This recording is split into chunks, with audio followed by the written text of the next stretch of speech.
Police say that big events like the NFL draft can attract a serious crime like human trafficking. Joining us to talk about it today is Sandra Ramakan, Director of Outreach and Education Services for Alternatives for Girls. Thank you for being here. Thank you for having us. Thank you. So this is something, we don't want to think about, but we have to with big events like this. What is it about these large-scale events that make them such a hotbed for human trafficking? Well, the truth be told, human trafficking is happening all around us all the time.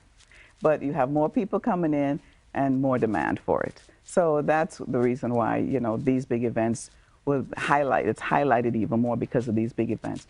But it's happening all around us all of the time. Sure, and with events like the draft, when there's so much going on, so many different things to see, people probably with groups maybe split off, what can people do to make sure that they don't fall victim or anyone that they know? Well, you know what? We say that make sure that you are safe, remain safe, take safety measures. Always let someone know where you are, what's going on, especially with young people. Make sure that they're not, they take locations off on their phones, and they're just staying together as groups as much as possible, but letting someone know where you are and what you're doing.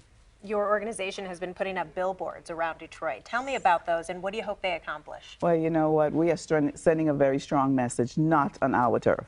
Yeah. We are going to defend human trafficking. We're not going to have this on our turf happen, whether people are coming in or when you're here, living here. We're just not going to tolerate it anymore. And we're going to be vigilant about fighting this. And so our billboards, we're hoping to bring more awareness to the issue with people who are coming in and send the message that we're here and we're doing the work and we're vigilant about it, not on our turf. That's our message. What are some of the signs of human trafficking, specifically at an event like the draft, when there is so much activity? You wouldn't think that that would even be an option. Yeah, true. And so it's important for people to learn some of the red flags and some of the signs. I do agree. So if you see someone who spot someone who may have bruises or signs of some kind of abuse, let's not take any chances. If you see something, say something.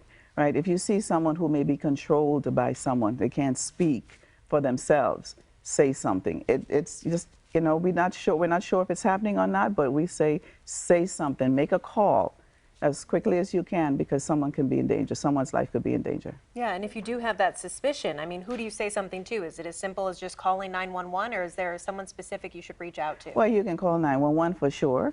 That's always a good thing. And there's a national human trafficking hotline number that you can call, and definitely call Alternatives for Girls. I hope we have the phone number, 313-361-4000. Please give us a call. We're here, we're ready, we're on alert.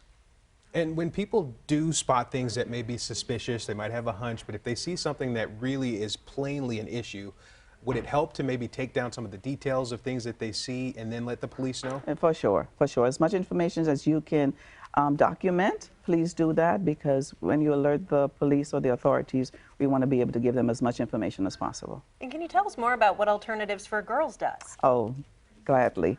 So we are an agency that's been around for over 30 years, focusing on homelessness, and the reason we do that is to really mitigate the issues that come along with homelessness, which will be exploitation, teen pregnancy, and violence. And so we've been doing this work around human trafficking for a long time. We started doing street outreach, and at that time we recognized early that a lot of these people who we think were sex workers who were willing participants were not. Mm-hmm. They were being forced to do what they do. And so we provide a lot of services around that. We have support groups, we have a crisis resource center, we have workforce development, we have counseling and therapeutic supports for these individuals.